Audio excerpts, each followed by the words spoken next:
சரி, கவனிங்க. அப்ப 2018ஆம் ஆண்டுல வந்த கேள்வி. 5M எண்ணக்கருவை பயன்படுத்தி ஒரு கைத்தொழிலை தொடங்குவதற்கு தேவையான வளங்களை 5 பிரிவுகளாக பிரிக்கலாம். இந்த எண்ணக்கருவினால் பட்டியலிடப்பட்டுள்ள 2 அவசியமான வளப்பிரிவுகளாவன முறையியல் மூலப்பொருள். அப்ப முதலாவது கேள்வியில கேட்குறாங்க, ஏடைய 3 பிரிவுகளும் எவை? அப்ப அதுக்கு ஆன்சர் பண்ணலாம் நீங்க. மணி, மேன் பவர், அடுத்து மெஷின்ஸ். அத்தனை ஏனைய 3ம். எனவே 2 கொடுத்துட்டு பேலன்ஸ் 3 கேட்கிறாங்க. அடுத்து மூலப்பொருட்களை தெரிவு செய்யும் போது கவனத்தில் கொள்ள வேண்டிய 2 காரணிகள். ஏற்கனவே நாங்க 2016ல் இதே கேள்வி தான் பார்த்தோம். அதை ஸ்கிப் பண்ணிட்டு போறேன். மூலப்பொருளை தெரிவு செய்யக்குள்ள கவனத்தில் கொள்ள வேண்டிய 2 விடயம். அடுத்து நவீன 5M எண்ண கருவில் முறையியலும் மூலப்பொருளும் ஒரு பிரிவாக கருதப்படுகின்றது. சந்தைப்படுத்தல் புதிய பிரிவாக உள்ளடக்கப்பட்டுள்ளது. இந்த பிரிவின் முக்கியத்துவத்தை விளக்கு. அப்புறம் புதுசா ஒரு விஷயம் சொல்றாங்க, மார்க்கெட்டிங். அதுட முக்கியத்துவம். சரி, அப்ப நாங்க ஒரு ரசாயன கை தொழிற்சாலை நிறுவனமாக இருந்தா எங்கட உற்பத்திகள் வந்து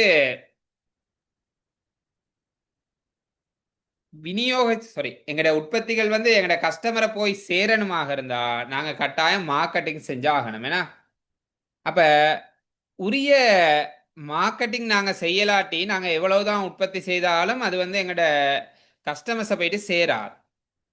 ஓகே, அப்ப நாங்க செய்த உற்பத்திய அதிக அளவு வர்த்தகம் பண்ணணுமா தான் நாங்க மார்க்கெட்டிங் செய்யணும். அடுத்து சந்தையில அதிக அளவு ப்ராடக்ட் வந்து எங்களுடைய விற்பனை ஆகணுமாக இருந்தா நாங்க மார்க்கெட்டிங் செய்தாகணும். அடுத்து மக்களை எங்கட உற்பத்தி பொருள் வந்து விரைவாக சென்றடையணுமாக இருந்தாலும் நாங்க மார்க்கெட்டிங் செய்தாகணும்.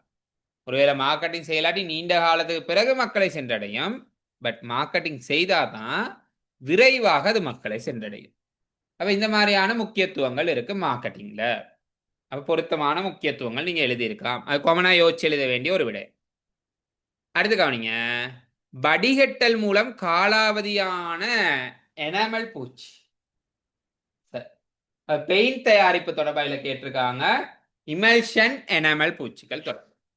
ஓகே, அப்ப வடிகட்டல் மூலம் காலாவதியான எனாமல் பூச்சிக்களை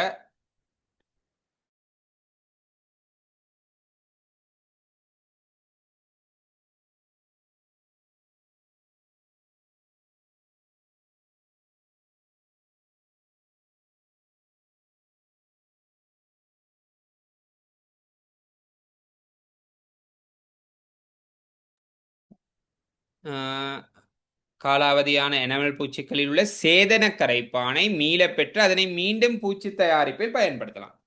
அப்ப எனாமல் பூச்சிக்கல்ல நாங்க கரைப்பானா பயன்படுத்துறது சேதன கரைப்பான். இமல்ஷன் பூச்சிக்கல்ல நாங்க கரைப்பானா பயன்படுத்துறது நீரனா. அப்ப அதுல முதலாவதா கேட்கிறாங்க, எனாமல் பூச்சியில் இருக்கும் சேதன கரைப்பானின் தொழிற்பாடு என்ன?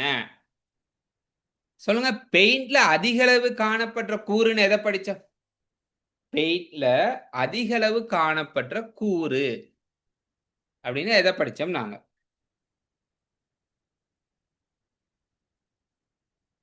பெயிண்ட்ல எது அதிக அளவு காணப்படுது? பல்பகுதிய கரைசல்கள். அதுதானே அதிக அளவு காணப்படும் பெயிண்ட்ல. ஓகே, அல்லது பிணைப்பு காரணிகள் பார்த்தோம். அதுக்குரிய இன்னொரு பேர் பிணைப்பு காரணிகள். 2வது கரைப்பான் காணப்படும். பல்பகுதிய காரணிகள் அல்லது பிணைப்பு காரணிகள் என்ன செயற்பாடை மேற்கொள்ளுதுன்னு படிச்சோம். ஏனைய எல்லா கூறுகளையும் பிணைத்து வைத்திருக்கிறதுக்கு இந்த பல்பகுதிய பொருட்கள் பயன்படும் பார்த்தோம். அதே மாதிரி கரைப்பான் என்ன செய்யுமாக இருந்தா பாகுநிலையை அதிகரிக்கும். ஏன்னா பாகுத்தன்மை, பெயிண்ட பாகுத்தன்மையை அதிகரிக்கும். அல்லது இன்னொரு விதத்துல சொல்லாம பிசுக்குத்தன்மை, அந்த ஒட்டும் தன்மையை குறைச்சி விடும் அப்படின்னு சொல்லலாம். பிசுபிசுப்பு தன்மையை குறைச்சி விடும். அதான் கரைப்பான் செய்யற செயற்பாடு. அடுத்து எமல்ஷன் பூச்சில் எனாமல்ல தானே கரைப்பானா சேதன கரைப்பான். அதாவது உதாரணம் டினர். ஏன்னா எமல்ஷன் பூச்சில் பயன்படுத்தப்படும் கரைப்பான் எதுனா நீர். நேரடி ஆன்சர் நீர். அடுத்து 3வது எனாமல் பூச்சியுடன் ஒப்பிடுகையில் எதனால் குழம்பு பூச்சி கூடிய சூழல் நேயமுடையது? எதை குழம்பு பூச்சின்னு சொல்றாங்களா தான் எமல்ஷன். மேல 2வது கேள்வியை பார்த்தா விளங்கும். அப்ப எது கூடிய சூழல் நேயமுடையதுன்னா சாரி எதனால் குழம்பு பூச்சி கூடிய சூழல் நேயமுடையதுன்னு கேட்குறாங்க. கரைப்பான், நாங்கள் பெயிண்ட்ல பயன்படுத்தப்பட்ட கரைப்பான அல்லது எந்த ஒரு பெயிண்டை நாங்கள் சுவருக்கு பூசின பிறகு இந்த கரைப்பான் வந்து என்ன நடக்குமா இருந்தால் ஆவியாகி போயிடும். இந்த கரைப்பான் ஆவியாகி போயிடும். அப்ப எனாமல் பூச்சை நீங்க பயன்படுத்தினா ஆவியாகி போக போற கரைப்பான் வந்து எதுவாக இருக்குமாக இருந்தா சேதன கரைப்பான் தான் ஆவியாகி போகும். இமல்ஷன் பூச்சை நீங்க பயன்படுத்தினா ஆவியாகி போக போற கரைப்பான் நீராக இருக்கும். அப்ப எதனால் குழம்பு பூச்சி கூடிய சூழல் நேயமுடையதுன்னா அது வந்து சூழலுக்கு ஆவியாகக்குள்ள நீராவி தான் சூழலை போயிட்டு சேரும். எனமல்ல வந்து சேதன ஆவிகள் போயிட்டு சூழலை சேரும். அடுத்து பாருங்க 4வது. இலங்கையில் எனமல் பூச்சி தயாரிப்பில் காலாவதியான பூச்சிகளிலிருந்து மீளப்பெற்ற சேதன கரைப்பானை பயன்படுத்துவதன் மூலம் தயாரிப்பாளர் பெறும் அனுகூலங்கள் 2. பாருங்க, ஒரு பெயிண்ட் வந்து எக்ஸ்பயர்ட் ஆகியிருக்கு. அப்ப எக்ஸ்பயர்ட் ஆகினாலும் அவங்க என்ன செய்யலாமா இருந்தா அந்த பெயிண்ட்ல கரைப்பானா பயன்படுத்துறாங்க தானே. உதாரணத்துக்கு சேதனை எது எமல்ஷன் பூச்சில நீர் தான் கரைப்பானா பயன்படுத்தப்படும். அப்ப நீரை நாங்க பெற்றுக்கொள்றதுல எந்த பிரயோசனமும் இல்லை. அதுக்கு எங்களுக்கு பெருமளவு மலிவானதுன்னு சொல்ல இயலாதே. நீர் எங்களுக்கு பெரும்பாலும் இதுவரைக்கும் இலவசமா தானே கிடைச்சு கொண்டு இருக்கு. ஆனா எனமல் பூச்சியில் பயன்படுத்தப்பட்ட கரைப்பான் சேதன கரைப்பான் எங்களுக்கு இலவசமா கிடைக்கிறதுல தானே. அப்ப காலாவதியான இந்த பெயிண்ட்ல இருந்து அந்த கரைப்பானை நாங்க திரும்ப பெற்றுக்கொள்ளலாம். அப்ப கரைப்பானை நாங்க திரும்ப பெற்றுக்கொள்றதாக இருந்தா நாங்க கரைப்பானுக்கு செலவழிக்க வேண்டிய அவசியம் இருக்காது.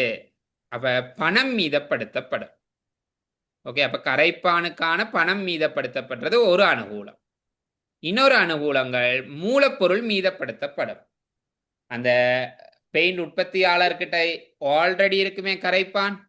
அப்ப நாங்க இந்த காலாவதியான பெயிண்ட்ல இருந்து அந்த கரைப்பானை நாங்க வடிகட்டி திரும்ப எடுத்துட்டமாக இருந்தா அவருக்கு அந்த கரைப்பான் என்ற மூலப்பொருள் மீதப்படுத்தப்படும். அடுத்து கவனி 5வது கேள்வி. விரைவில் உலரக்கூடிய பூச்சி தயாரிப்புக்கு தேவையான கரைப்பானை தெரிவு செய்யும் போது கருதப்பட வேண்டிய கரைப்பானின் பிரதான இயல்பு. பாருங்க, நம்ம சொன்ன ஒரு பெயிண்ட்டை நாங்க சுவர்ல பூசினோனைய அல்லது ஏதாவது ஒரு மேற்பரப்புல பூசினோனைய ஆவியாகி போயிடும். சொல்லுங்க, விரைவாக ஆவியாகணுமாக இருந்தா என்ன இயல்பு அவசியம்? அந்த கரைப்பான் விரைவாக ஆவியாகி போகணுமா இருந்தா என்ன? இது பொதுவான ஒரு கேள்வி. விரைவாக ஆவியாகணுமா இருந்தா என்ன இயல்பு அந்த கரைப்பானுக்கு இருக்கு? இப்படி வைப்போமே, நாங்க எண்ணெயையும் நீரையும் வச்சிருக்கோம். சொல்லுங்க, எண்ணெய் இப்ப சூரிய ஒளிக்கு கீழே எண்ணெய் வச்சிருக்கோம், நீர் வச்சிருக்கோம். எது விரைவா ஆவியாகி போகும்? எண்ணெயா நீரா? எண்ணெய் ஆவியாகி போகுமா அல்லது நீர் ஆவியாகி போகுமா? நீர். ஓகே, நீர் தான் ஆவியாகி போகுதுனா. ஏன் நீர் ஆவியாகி போகுதுன்னா நீருக்கு கொதிநிலை குறைவு. நீருக்கு கொதிநிலை குறைவு, அதனாலதான் நீர் விரைவாக ஆவியாகி போகுது. அப்ப அந்த கரைப்பான் கொண்டிருக்க வேண்டிய இயல்பு என்னன்னா விரைவாக ஆவியாகணும். விரைவாக ஆவியாகணும்னா அதுல கொதிநிலை குறைவாக இருக்கணும். அந்த கரைப்பாண்ட கொதிநிலை குறைவாக இருக்கணும். சரி, அடுத்து கடைசி கேள்வி. வர்ணம் அடித்த பின்னர் எனாமல் பூச்சி உலரும் போது நடைபெறும் 2 பௌதீக ரசாயன மாற்றங்களை குறிப்பிடுக. சரியா?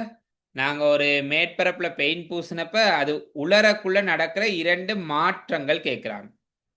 ஒண்ணு, பூச்சிப்படலம் உலருதல். பூச்சிப்படலம் உலருதல். அடுத்து எழுதலாம் கரைப்பான் ஆவியாகி செல்லுதல். அதையும் ஒரு பௌதிக மாற்றமா எழுதலாம். அடுத்து பல்பகுதிய பதார்த்தங்கள் ஏனைய கூறுகளோட இணைந்து பிணைப்புகளை ஏற்படுத்தி நெருக்கமாக பொதிதல். இதெல்லாமே இது உலரக்குள்ள நடக்கிற விஷயம். கரைப்பான் ஆவியாகி போகும். சரியா? கரைப்பான் ஆவியாகி போறது. அடுத்து பூச்சிப்படலம் உலருது. அடுத்த விஷயம் நீங்க எழுதியிருக்கலாம், பல்பகுதிய பதார்த்தங்கள் ஏனைய கூறுகளுடன் பிணைந்து பொதிந்து நெருக்கமாக காணப்படுதல். இந்த மாதிரியான விடயங்கள் எழுதியிருக்கலாம். சரி, அடுத்து கவனிங்க. 2018 சாரி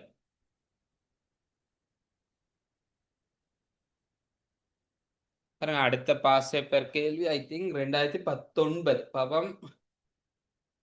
ஓ, 2019. இது பிரதானமா காகித தயாரிப்பு தொடர்பான அதை அடிப்படையா வச்சு கேட்கப்பட்ட ஒரு கேள்வி. 2019ஆம் ஆண்டு பேப்பர் காகித தயாரிப்பை அடிப்படையா வச்சு கேட்கப்பட்டிருக்க ஒரு கேள்வி.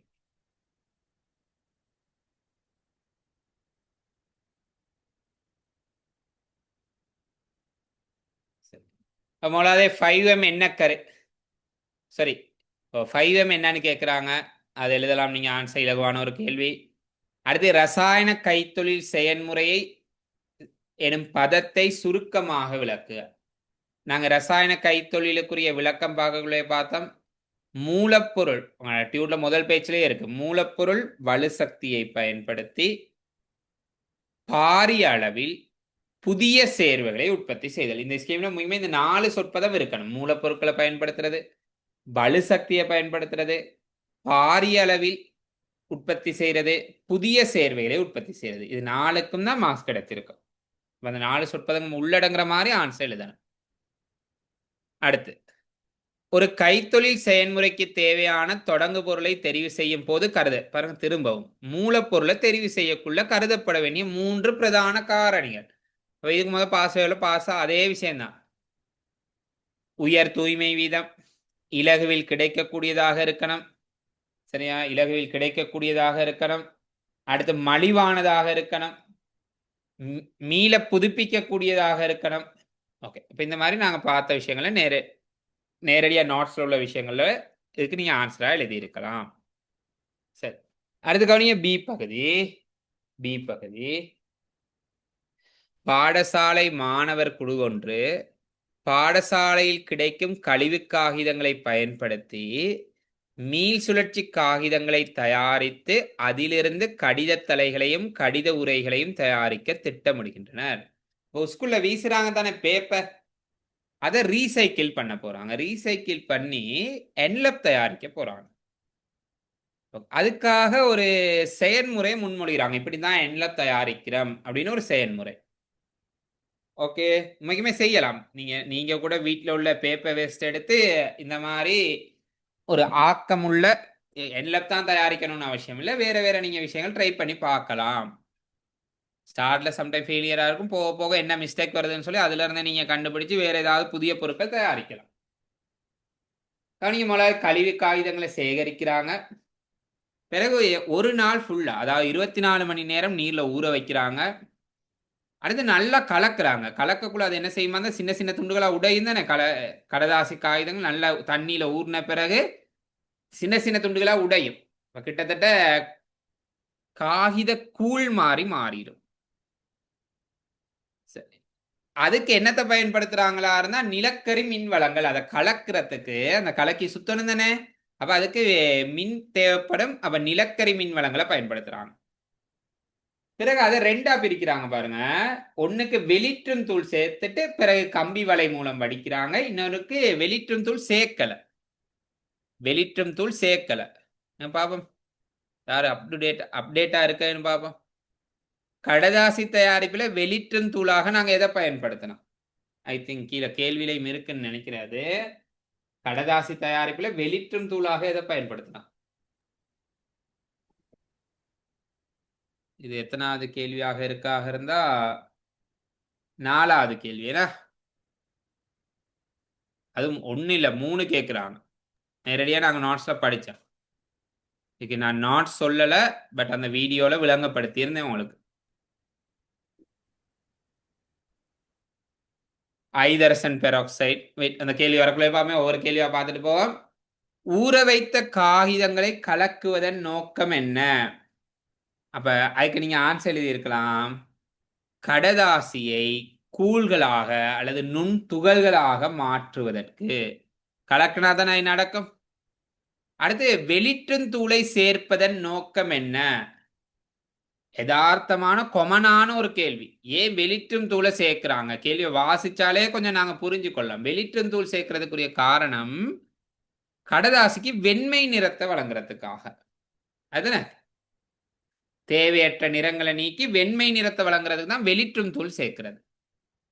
அடுத்து, வகை 1 மற்றும் வகை 2 காகிதங்களின் தோற்றங்களுக்கு இடையில் உள்ள முக்கிய வேறுபாடு. பாருங்க, வகை 1 காகிதத்துக்கு வெளிற்றும் தூள் சேர்த்தாங்க. மேல பாருங்க, வகை 1 காகிதத்துக்கு வெளிற்றும் தூள் சேர்த்திருக்காங்க, வகை 2 காகிதத்துக்கு வெளிற்றும் தூள் சேர்க்கப்படல. அப்ப இது தோற்றத்தில் உள்ள முக்கிய வேறுபாடு என்னன்னா, வகை 1 காகிதம் வெண்ணிறமாக காணப்படும். சரியா? அடுத்து, வகை 2 காகிதம் வெண்ணிறமாக காணப்படாது, அல்லது ஏதாவது ஒரு நிறத்தை கொண்டிருக்கும் அப்படின்னு எழுதலாம் நீங்க. அதான தோற்றம் எங்களுக்கு பார்க்கக்குள்ள அப்படிதான் வேறுபாடு தெரியும். அடுத்து 4வது.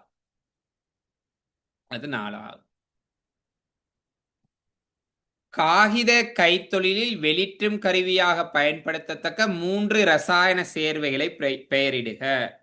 வெளிற்றும் கருவிகளாக எதை பயன்படுத்தலாம்? 3 ரசாயன சேர்வைகள் கேட்கிறாங்க. ஒன்னு ClO3 பயன்படுத்தலாம். ஓகே. அடுத்து குளோரின் பயன்படுத்தலாம். ஐதரசன் பெராக்சைடு H2O2 நீங்க பயன்படுத்தி இருக்கலாம். அப்ப இதெல்லாம் வெளிற்றும் கருவிகளாக நீங்க பயன்படுத்தக்கூடிய சேர்வைகள். சரி, அடுத்து கவனிங்க. 5வது,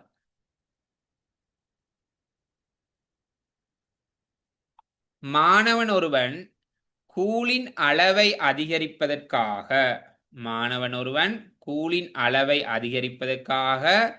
கலக்கும் படிநிலையில் உலர்ந்த வைக்கோலை கலக்கலாம் என முன்மொழிகின்றான். காகித தயாரிப்புக்கு ஒரு மூலப்பொருள் வைக்கோல் தானே. பட் இங்க என்ன செய்யறாங்க, அந்த கடதாசி நல்ல ஊற வச்சு கலக்கக்குள்ள வைக்கோலையும் சேர்க்கலாம் அப்படின்னு ஒரு முன்மொழிவை வைக்கிறார். எனினும் இது தரம் குறைந்த காகிதத்தை உண்டாக்குகின்றது. இந்த தோல்விக்கான காரணம் என்னன்னு கேட்கிறாங்க. இந்த தோல்விக்கான காரணம் என்னன்னா, வைக்கோலை நாங்க நேரடியா சேர்க்கக்குள்ள, சரியா, வைக்கோலை நாங்க நேரடியா சேர்க்கக்குள்ள அது நுண் துகள்களாக உடைக்கப்பட்டிருக்காதானே.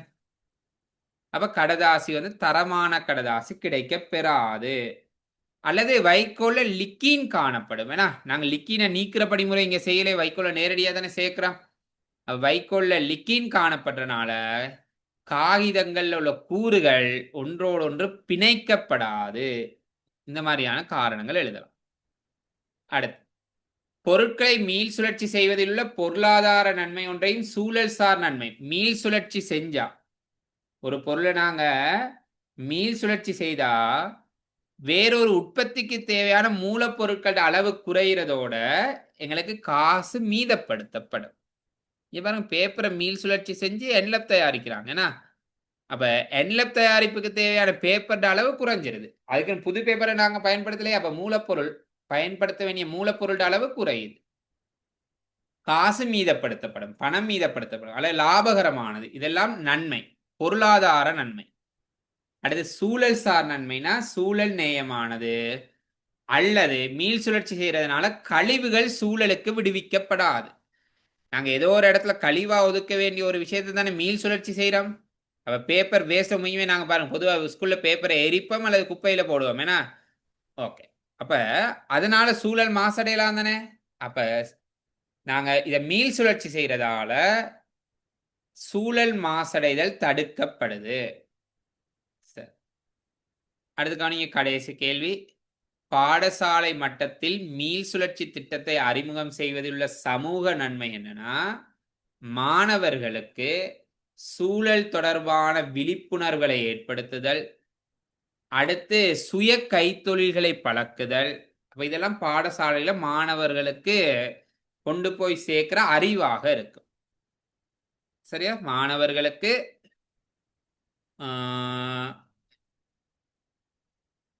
உரிய கைத்தொழில்களை பழக்கிறது ஒரு விஷயமா எழுதலாம். அடுத்து சூழல் தொடர்பான விழிப்புணர்வுகளை ஏற்படுத்தலாம் நாங்க.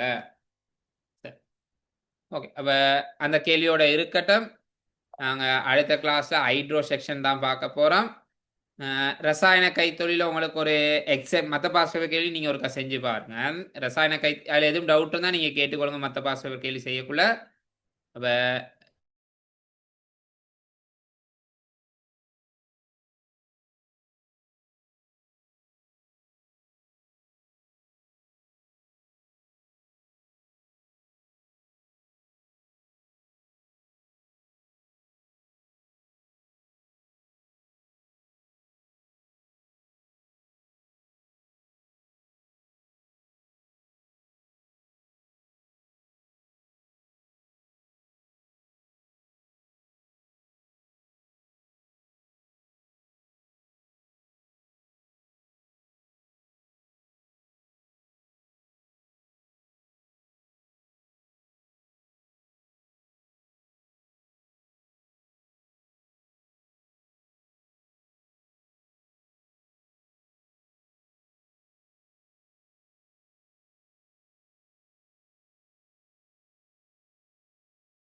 சரி, அப்ப நாங்க இதோட கிளாஸை முடிக்கிறேன்.